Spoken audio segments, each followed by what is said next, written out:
Y hoy vamos a empezar una materia que creo que es sumamente importante, que es neumatología. Ya vamos a ver bien lo que indica la palabra y su significado. Pero creo que es una de las doctrinas más importantes que afecta de una manera sobrenatural, digamos, lo que es nuestra vida cristiana. Y yo creo que hay mucha confusión y muchos errores acerca de la doctrina del Espíritu Santo, y sería bueno que en estas 4 semanas que vamos a tener las podamos aclarar todas a través de la palabra de Dios. Esta es una doctrina de las que llamamos fundamental y que la tenemos que tener bien clara, y vamos a comenzar viendo un poquito la definición. Ahí tenemos que neumatología, bueno, es un término que proviene del griego neuma, son 2 palabras, que significa espíritu, soplo, hálito, viento, y que metafóricamente describe un ser inmaterial. O sea, el espíritu es un ser inmaterial, y logía, de donde viene también la palabra logos, tiene que ver con tratado o estudio. Así que en términos llanos llamamos la neumatología la rama de la teología bíblica que estudia sobre la persona y la obra del Espíritu Santo. Vamos a estar viendo más adelante que en esta clase nomás, que el Espíritu Santo es Dios, y a mí me gustaría que estén pensando en esto. Todo creyente, todo verdadero creyente, tiene el Espíritu Santo morando en él. Romanos dice que si alguno no tiene el Espíritu, no es de Cristo. O sea que es imposible decir que alguien es cristiano y que no tiene el Espíritu Santo. Todo verdadero cristiano tiene el Espíritu Santo. Y el Espíritu Santo es Dios. Lo vamos a ver a través de las Escrituras. Y la pregunta sería esta: ¿está haciendo alguna diferencia el hecho de que Dios esté morando en tu vida? Estamos hablando de que el mismo Dios está viviendo en vos. Y eso tendría que marcar una diferencia abismal con aquellas personas que no tienen el Espíritu Santo, los que no son cristianos. Y a veces la pregunta sería: ¿por qué a veces no notamos tanta diferencia entre un cristiano y un no cristiano, siendo que el cristiano tiene a Dios mismo morando en él? Entonces, conocer las verdades acerca del Espíritu Santo quizás nos ayuden a ver cómo ese Espíritu se puede mostrar de una manera más palpable en nuestras propias vidas, porque estamos hablando de Dios habitando en cada uno de nuestros corazones y de todos los creyentes. El objetivo de la materia va a ser entonces el estudio de la persona del Espíritu Santo, su naturaleza, carácter, su obra, su poder, sus dones y sus frutos. Así que vamos a estar tratando de, a la luz de la palabra de Dios, llegar a las verdades más importantes, no todas por supuesto no vamos a poder abarcar, pero las más importantes sobre el Espíritu Santo, para que tengamos en claro de qué estamos hablando, qué tiene que ver con nosotros y cuál es nuestra responsabilidad con respecto a estas verdades sobre el Espíritu Santo, ¿no? Y aquí he puesto, vamos a ver cuál es la importancia de la neumatología, porque es importante que nosotros estudiemos esta materia. Y lo primero que podemos ver aquí en el primer cuadrito: para discernir el falso mover del Espíritu de la actualidad. Hoy existe una gran cantidad de denominaciones, llamémosle así, sectas, que atribuyen al Espíritu Santo una serie de cosas que cuando uno estudia la Biblia se da cuenta de que eso jamás podría provenir del Espíritu Santo, que no tiene nada que ver con el Espíritu Santo. Y realmente las cosas con las que nos podemos encontrar son increíbles. Personas que se tiran al piso, se revuelcan y se ríen y dicen que el Espíritu Santo es quien está provocando eso. O un montón de cosas. No vamos a entrar en detalle, pero uno va a internet y mira cosas que se le atribuyen al Espíritu Santo, realmente que cuando va a la Escritura se da cuenta de que eso es imposible que sea algo producido por el Espíritu Santo. En muchos casos puede ser algo simplemente humano, pero yo veo muchos casos que hasta puede ser algo demoníaco realmente lo que se ve y se le atribuye al Espíritu Santo. Entonces nosotros tenemos que tener un conocimiento bien pleno de lo que la palabra enseña para no confundir cuando estamos frente a lo que el Espíritu Santo está haciendo o lo que es una manifestación que no tiene nada que ver con el Espíritu Santo. También porque es destacado la Escritura. La Escritura enseña mucho acerca del Espíritu Santo en el Antiguo y en el Nuevo Testamento, aunque la enseñanza más clara, digamos, está en el Nuevo Testamento. También por su relación en la vida diaria cristiana. Esta es la era del Espíritu Santo. Es más, el Señor Jesús, cuando estaba por irse, Él dijo, les conviene que yo me vaya. ¿Por qué? Porque cuando Él se iba a poder venir el Espíritu Santo.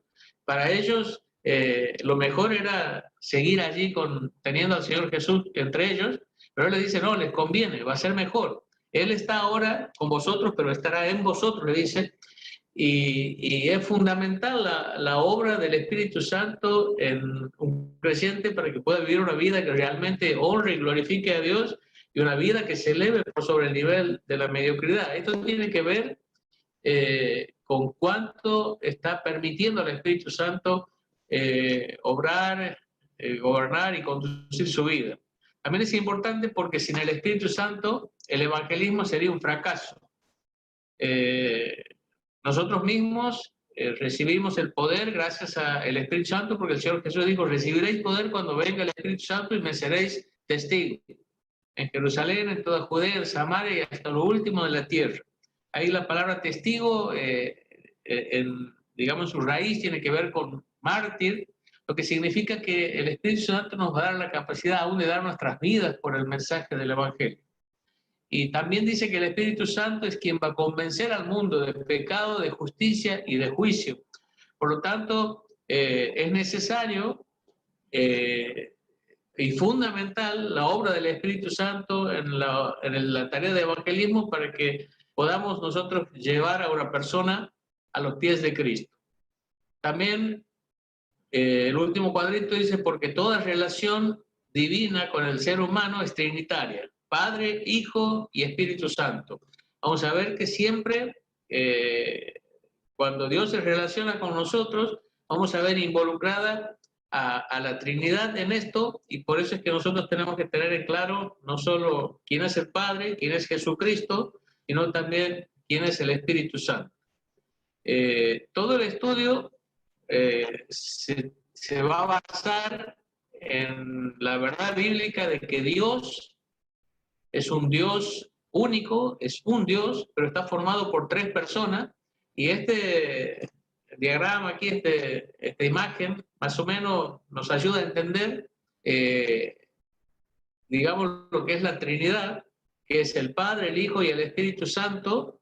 Los tres son Dios, pero a la vez hay diferencia de unos con otros. O sea, el Padre no es el Hijo no es el Espíritu Santo, ni el Espíritu Santo es el Padre. Sin embargo, el Padre es Dios, el Hijo es Dios y el Espíritu Santo es Dios.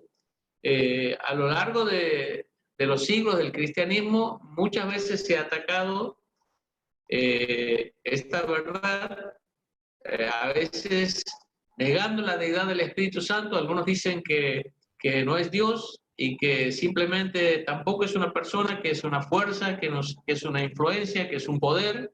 Entonces van diciendo que el Espíritu Santo no es Dios ni es una persona, sino que simplemente es la emanación del poder de Dios. Y a lo largo de la historia uno puede ver distintas herejías. Otra ha sido el modalismo, que dice hoy los que creen eso se llaman los unicitarios, o otros se llaman los solo Jesús, que dicen que Dios es una sola persona que simplemente se expresa como en algunos momentos como Padre, en otras como Hijo, en otras como Espíritu Santo, pero tan solo es uno. Sin embargo, cuando uno estudia la palabra de Dios, vamos a ver a los tres relacionándose entre sí, y sería imposible sostener que se trate de una sola persona, porque claramente la Biblia hace diferencia entre el Padre, el Hijo y el Espíritu Santo, demostrando que son personas diferentes, a la vez que cada uno de ellos es Dios, y como Dios es uno, llegamos a esta conclusión, según la palabra de Dios, de que Dios es uno, pero está formado por tres personas. uno de los, digamos, de cuando se estaban debatiendo estas doctrinas, una de las conclusiones a las que llegaron los concilios y quedó ya escrito de esta manera, dice: en la unidad de la divinidad hay tres personas de una misma sustancia, poder y eternidad: Dios Padre, Dios Hijo y Dios Espíritu Santo. El Padre no es engendrado ni procede de nadie, el Hijo es eternamente engendrado del Padre, y el Espíritu Santo procede eternamente del Padre y del Hijo. Esto ha quedado determinado por teólogos en uno de los concilios, y realmente cuando uno va a la Biblia podemos ver que la Biblia está de acuerdo con esta declaración. Ahora, no traten de entender a Dios porque es imposible. Solo podemos estudiar la Escritura, ver lo que la Biblia dice, y van a quedar muchas preguntas porque estamos frente a un Dios infinito, inagotable, al que vamos a poder conocer por toda la eternidad. Y no podemos nosotros en una mente tan pequeña como la nuestra poder entender cabalmente quién es Dios.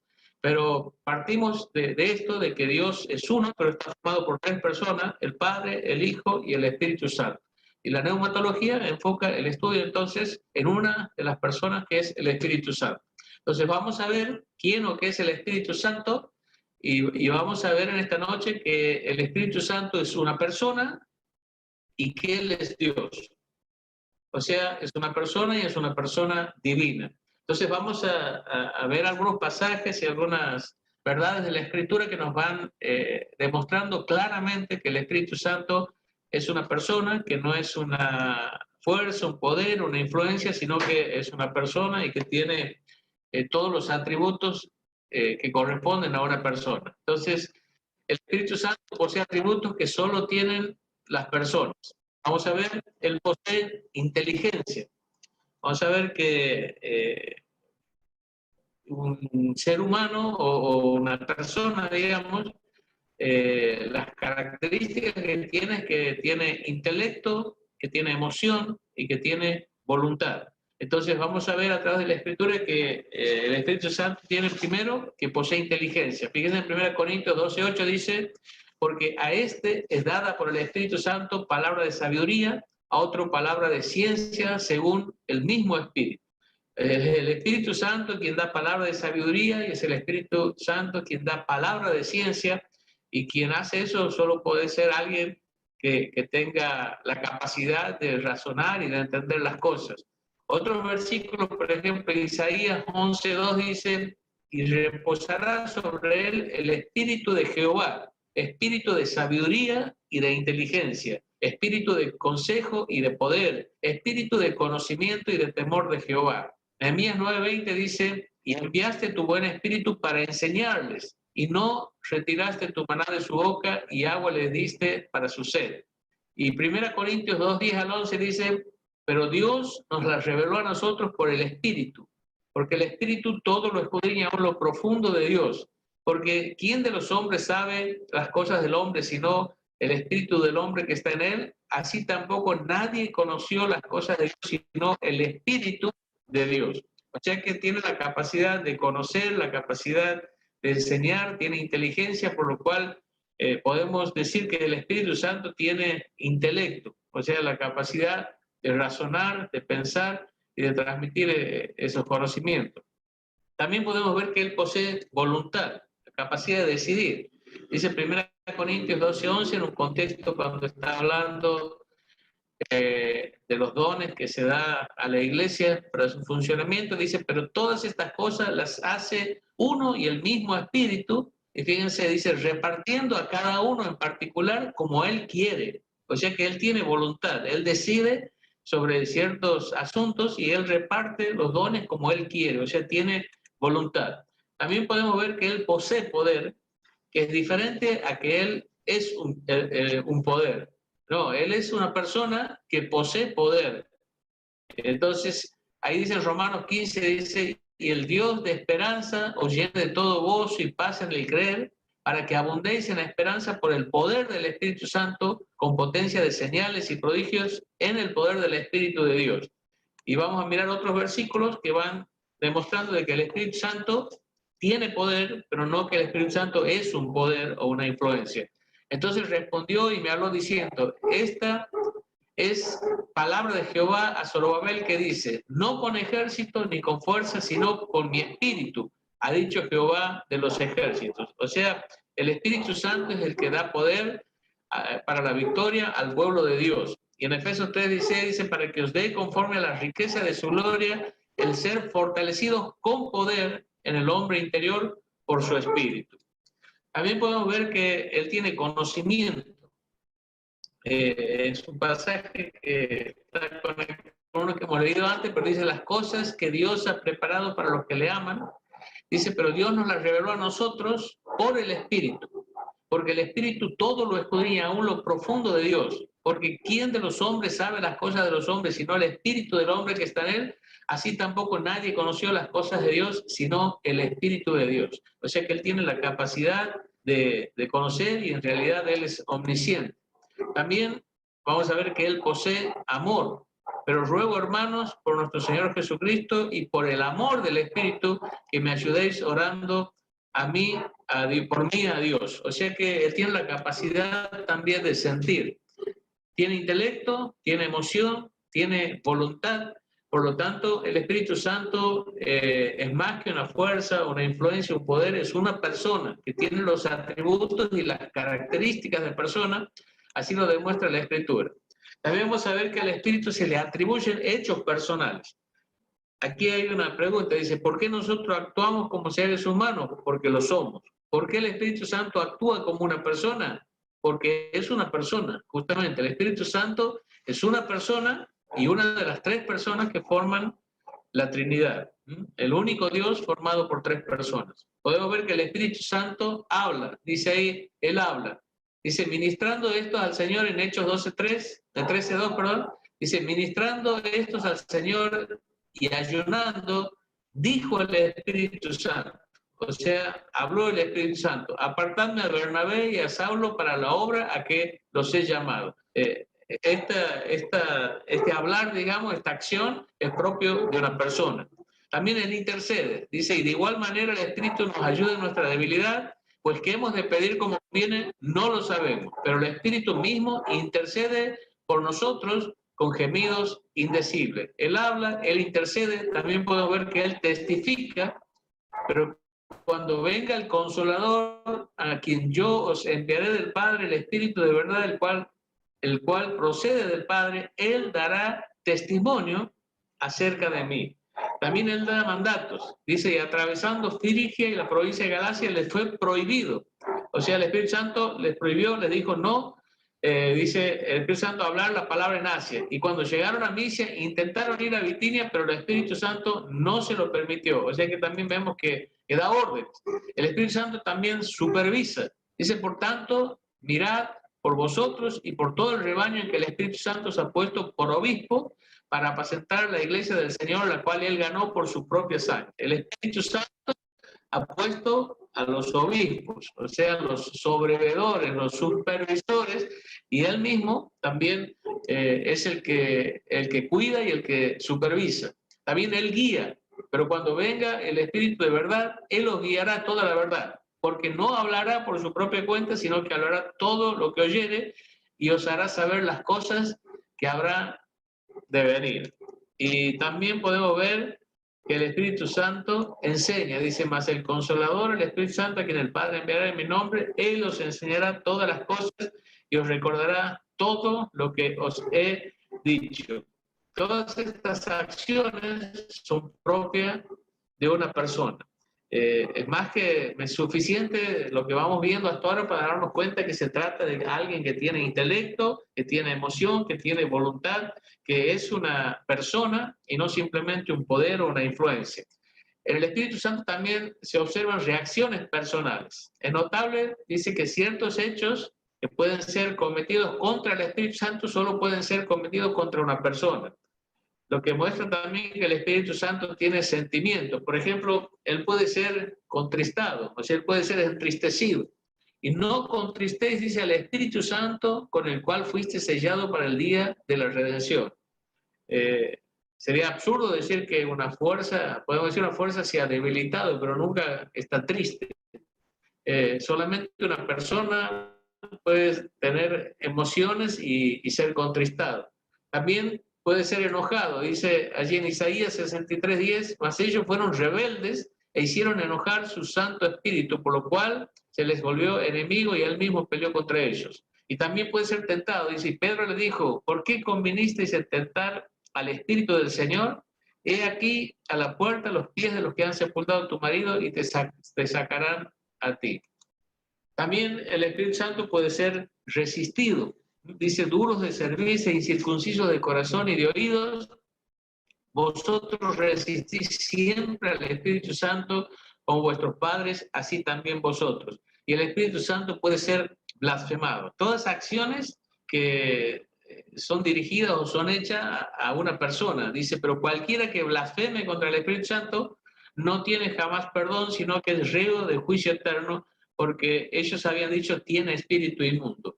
Aquí el mismo Señor Jesús eleva al Espíritu Santo a una posición bien alta, porque dice, cualquier pecado será perdonado, pero el que blasfeme contra el Espíritu Santo, ese pecado no será perdonado, mostrando la importancia que era atacar y atribuir a las obras del Espíritu Santo, decir que eran obras hechas por el mismo Satanás. Vamos a ver que también el Espíritu Santo mantiene relaciones personales. Podemos ver que él se relaciona con el Padre, lo vemos ahí en la Gran Comisión, cuando él dice, por tanto, y hacer discípulos de todas las naciones, bautizándolos, y ahí se conecta tanto con el Padre como con el Hijo. Después, más específicamente, con Cristo. Dice, Él me glorificará porque tomará de mí y os lo hará saber, en Juan 16, 14. Y podemos ver que el Espíritu Santo también se relaciona con los cristianos. Dice allí en Hechos 15, 28, cuando está el concilio, el primer concilio en Jerusalén, dice, porque ha parecido bien al Espíritu Santo y a nosotros, ahí el Espíritu Santo relacionándose con los líderes, dice, no imponeros ninguna carga más que estas cosas necesarias. También vamos a ver que el Espíritu Santo recibe designaciones personales. El nombre Paracleto, esta es una palabra griega que significa uno llamado al lado para ayudar. Cuando dice ahí el Señor Jesús, pero cuando venga el Consolador, esta es la palabra Paracletos, a quien yo se enviaré del Padre, el Espíritu de verdad, el cual procede del Padre, Él dará testimonio acerca de mí. Esta palabra Paracletos significa alguien que está al lado para ayudar. Y el Señor Jesús, cuando habla del Espíritu Santo, dice, yo enviaré otro consolador. Y es interesante la palabra otro, porque podría haber usado otras palabras, pero esta palabra significa alguien que no soy yo, pero que es exactamente igual a mí. O sea, alguien que es como yo, pero que no soy yo. O sea, el Espíritu Santo que iba a venir tenía las mismas características de deidad que tenía el Señor Jesucristo. Ahora vamos a ver también la deidad del Espíritu Santo. O sea, dos cosas en esta noche quiero que queden bien claro. El Espíritu Santo es una persona. Tiene relaciones personales, tiene intelecto, tiene emoción, tiene voluntad, y todo lo que uno puede ver en la Escritura sobre el Espíritu Santo nos lleva a la conclusión de que estamos no simplemente frente a un poder, a una influencia, sino que estamos frente a una persona, y esa persona es una persona divina. Por eso vamos a mirar la deidad del Espíritu Santo. Esta también es otra doctrina que desde el comienzo de la iglesia fue atacada por, digamos, que iban negando la deidad del Espíritu Santo, y muchas de esas doctrinas que en su momento fueron rebatidas, digamos, volvieron a aparecer con el paso del tiempo, y ahora muchos están haciendo lo mismo, van negando tanto la deidad de Cristo como la deidad del Espíritu Santo, van negando la Trinidad. Vamos a ver entonces que Él es una persona divina. Él es Dios, Él es coigual, coeterno, coexistente con el Padre y con el Hijo. O sea, cuando el Señor Jesús vino aquí a la tierra, Juan dice que a Dios nadie le vio jamás y el unigénito Hijo le dio a conocer. Pero cuando nosotros vemos que Cristo es la revelación, digamos, del Padre, del Dios mismo, invisible, cuando nosotros vemos a Cristo podemos ver al Padre, como Él dijo, el que me ve a mí ha visto al Padre. Tanto tiempo estoy y no me conoce, le dijo a Felipe. Pero también tenemos que entender que cuando nosotros vemos a Jesucristo, también estamos viendo al Espíritu Santo, porque Él es Dios y actúa y se manifiesta como Dios en su encarnación, y lo cual es una representación exacta de quién es el Padre y de quién es el Espíritu Santo, porque tanto el Padre, el Hijo como el Espíritu Santo son coigual, coeterno, coexistentes, son exactamente igual en gloria y en cuanto a sus atributos de Dios. Vamos a ver que a Él se lo llama Dios. Por ejemplo, en Hechos, capítulo 5, 3 y 4, es un pasaje bastante claro en esta situación. No se acuerdan de Ananías y Zafira, dice, y dijo Pedro, Ananías, ¿por qué llenó Satanás tu corazón para que mintieses al Espíritu Santo? Dice ahí, y sustrajeses del precio de la heredad, reteniéndola, no se te quedaba a ti, y vendida no estaba en tu poder, ¿por qué pusiste esto en tu corazón? Y fíjense lo que dice después, no has mentido a los hombres, sino a Dios. Ananías y Zafira murieron instantáneamente por haber mentido al Espíritu Santo. O sea, primero le dice, ¿por qué has mentido al Espíritu Santo? Y después dice, no has mentido a los hombres, sino has mentido a Dios. O sea que mentir al Espíritu Santo era exactamente igual que mentir a Dios, porque el Espíritu Santo es Dios. También en 1 Corintios 3:16 dice, ¿no sabéis que sois templo de Dios y que el Espíritu de Dios mora en vosotros? Y nosotros somos templo de Dios porque el Espíritu mora en nosotros. Y el Espíritu es Dios. Así que somos templo de Dios porque el Espíritu que mora en nosotros es Dios. También podemos ver que posee atributos divinos. Cuando uno va viendo distintos pasajes de la Escritura, vamos a ver que los atributos que se le dan al Espíritu Santo solamente pueden pertenecer a Dios, por lo cual llegamos a la conclusión de que realmente el Espíritu Santo es una persona y es una persona divina. Podemos ver que se le atribuye omnipotencia. Y se respondió el ángel y le dijo, el Espíritu Santo vendrá sobre ti, allí cuando habla a María, dice, y el poder del Altísimo, o sea, el Espíritu Santo, con el poder del Altísimo te cubrirá con su sombra, por lo cual también el santo ser que nacerá será llamado Hijo de Dios. Es el poder del Altísimo que va a cubrir María, y el que traía ese poder, o en quien estaba ese poder, era el Espíritu Santo, o sea que es omnipotente. También es omnisciente. Vemos su omnisciencia, dice allí en 1 Corintios 2:10, pero Dios nos la reveló a nosotros por el Espíritu, porque el Espíritu todo lo escudriña, fíjense, aún lo profundo de Dios, todo lo escudriña. Solamente Dios puede tener esta capacidad de escudriñarlo todo y conocer lo profundo de Dios. Así que el Espíritu Santo también es omnisciente. También podemos ver su omnipresencia. Ahí en el Salmo 139, 7 al 10 dice, ¿a dónde me iré de tu espíritu y a dónde huiré de tu presencia? Si subiera a los cielos, allí estás tú. Si en el Seol hiciera mi estrado, de aquí, allí estás tú. Si tomara las alas del alba y habitara en el extremo del mar, aún allí me guiará tu mano y me asirá tu diestra. Y otro atributo que vemos en el Espíritu Santo que es omnipresente. ¿A dónde huiré de tu presencia? ¿A dónde me iré de tu espíritu? Y es una pregunta retórica. No hay forma de escapar de su presencia, no hay lugar a donde podamos ir que Él no esté, porque por ser Dios, el Espíritu es omnipresente. También vemos que el Espíritu es eterno, vemos su eternidad. Dice, cuánto más la sangre de Cristo, el cual mediante el Espíritu eterno se ofreció a sí mismo sin mancha. Dios limpiará vuestras conciencias de obras muertas para que sirváis al Dios vivo. También el Espíritu es amor.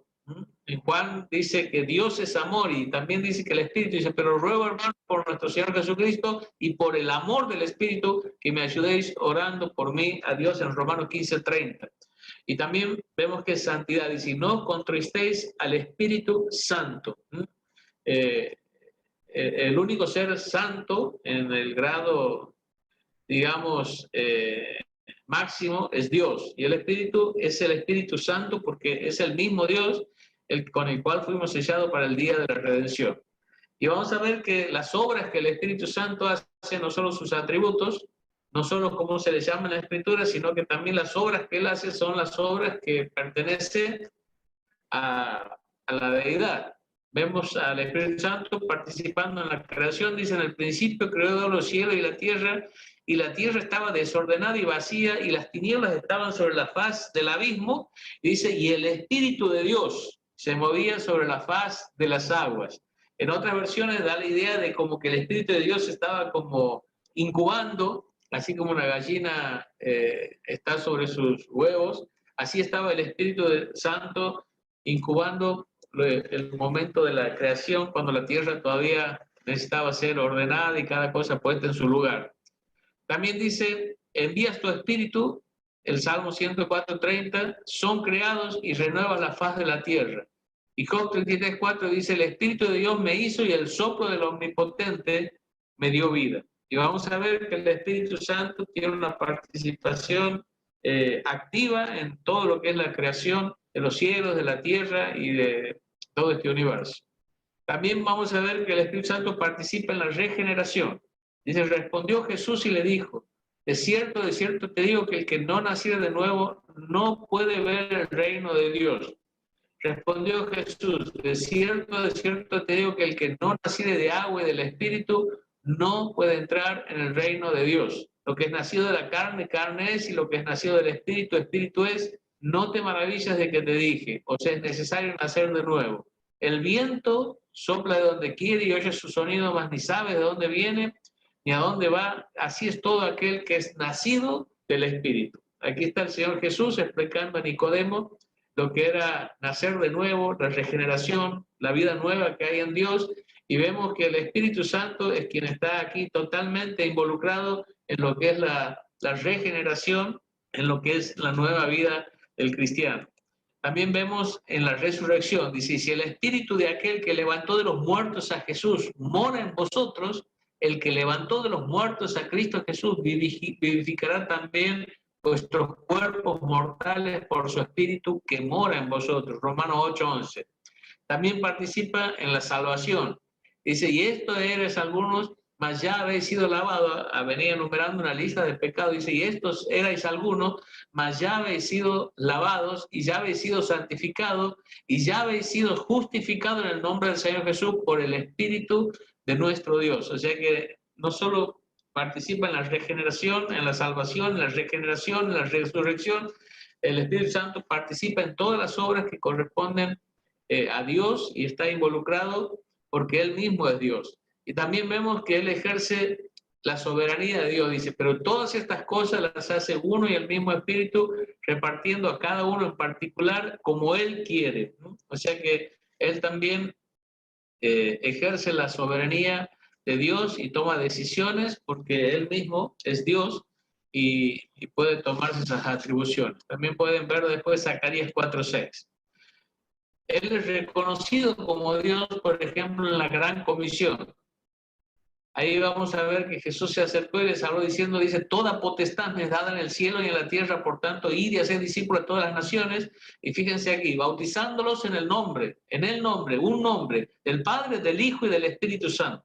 Un nombre que une a las tres personas de la deidad, digamos, el Padre, el Hijo y el Espíritu Santo. En esta fórmula bautismal, el Espíritu Santo puesto a la misma altura del Padre y del Hijo. También vemos en la bendición apostólica de 2 Corintios 13:14, dice: la gracia del Señor Jesucristo, el amor de Dios y la comunión del Espíritu Santo sea con todos vosotros. Ahí vemos también a la Trinidad pleno, el Padre, el Hijo y el Espíritu Santo, en esta bendición apostólica, colocando allá el Espíritu Santo a la misma altura que el Padre y que el Hijo como Dios.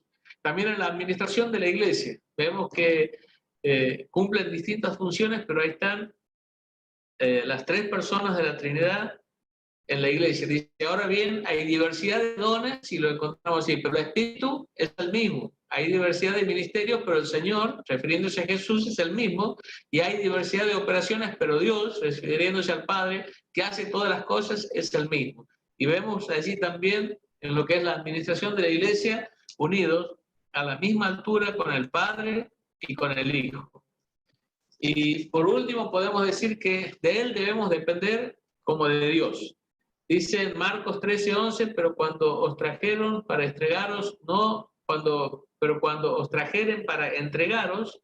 no os preocupéis por lo que habéis de decir, ni lo penséis, sino lo que os fuere dado en aquella hora, eso hablad, porque no sois vosotros los que habláis, sino el Espíritu Santo.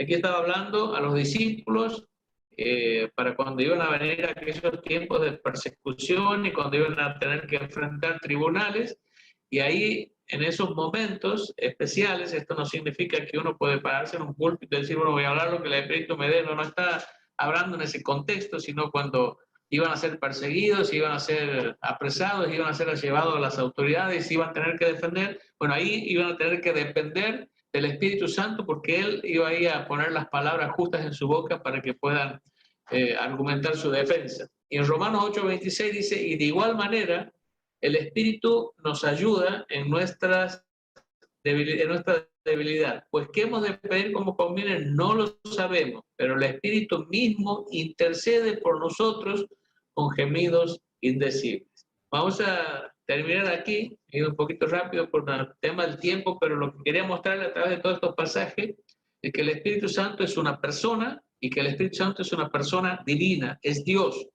Y el Espíritu Santo está morando en nosotros. Y eso debería ser una tremenda diferencia. Dios morando en nosotros, somos templo del Espíritu Santo. La pregunta es por qué quizás no estamos viviendo una vida que esté reflejando una verdad tan grande como es de que Dios esté morando en cada uno de nosotros. Quizás cuando vayamos un poquito avanzando en la materia, vamos a ir viendo cómo poder permitir al Espíritu Santo, porque Él no va a venir y se va a apoderar de nosotros por la fuerza, sino que cuando la Biblia nos dice que nosotros tenemos que ser llenos del Espíritu Santo, es una orden que Dios nos da a cada uno de nosotros y que nosotros tenemos que responder. Él no va a venir a nuestras vidas y nos va a tomar como marionetas o como robots y el Espíritu Santo a hacer todo lo que Él quiera, sino que nosotros vamos a tener que participar en esto y nosotros somos los que vamos a tener que permitir al Espíritu Santo llenar nuestras vidas para poder expresar todo lo que Él quiere a través de cada uno de nosotros. Pero quiero que te quedes con estas verdades. El Espíritu Santo es una persona, el Espíritu Santo es Dios, el Espíritu Santo está morando en vos y realmente lo que Él puede hacer en tu vida y a través de tu vida, si vos le dejas y si vos haces tu parte, realmente es algo extraordinario. Que Dios los bendiga y bueno, gracias por estar hasta ahora escuchando. Un abrazo y queda ahí Carlito para el final. Bueno, muy bien, Lucho, muchas gracias.